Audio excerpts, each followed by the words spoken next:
మనము పొలంలో లింగాకర్షక బుట్టలు ఎట్లా పెట్టుకోవాలో ఈరోజు చూద్దామండి. మనము లింగాకర్షక బుట్టల్లో మనకి ఇలా కవర్ టైప్లో వస్తుందండి. ఈ కవర్ ఓపెన్ చేసిన తర్వాత కవర్కి ఏదైతే కింది భాగం ఉందో దాన్ని మనం తాడుతో కట్టేసుకోవాలండి. కట్టేసుకున్న తర్వాత దీనిపైన మనకు ఒక క్యాప్ వస్తుంది. ఈ క్యాప్ని ఏవైతే ఈ పోల్స్ కనిపిస్తున్నాయో ఆ 3 పోల్స్లలో ఇవి 3 హోల్స్లలో గుచ్చాలి.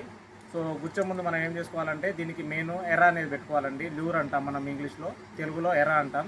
సో దాని వాసనని బట్టి పురుగులు అట్రాక్ట్ అయ్యి మనకి లింగాకర్షక బుట్టలో పడి చనిపోవడం జరుగుతుంది. సో మనకు ఈ కవర్లో మన ఏదైతే కాండం తొలుచు పురుగు ఉంటుందో ఆ కాండం తొలుచు పురుగు ఇందులో పడటం జరుగుతుందండి. సో ఇందులో మనకు రబ్బర్ టైప్లో ఇలాంటిది వస్తుందండి. ఇది మనము ఈ క్లిప్కి ఇన్సర్ట్ చేసుకోవాలి. ఇన్సర్ట్ చేసుకొని దీన్ని ఏదైతే ఈ మధ్య భాగంలో ఒక రంధ్రం ఉంటుంది ఈ రంధ్రంలో గుచ్చేసుకోవాలండి. ఇలా గుచ్చేసుకున్న తర్వాత ఈ పైకప్పుని దీనికి అమర్చాలి.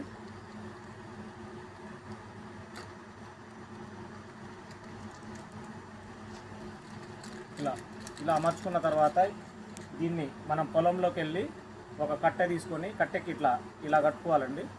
ఇలా కట్టుకొని ఎకరానికి 2 చొప్పున మనము ఈ బుట్టలు పెట్టుకుంటే ఏదైతే రెక్కల పురుగు అంటామో కాండం తొలుచు పురుగు మనకు ఈ బుట్టలో పడి చనిపోవడం జరుగుతుంది.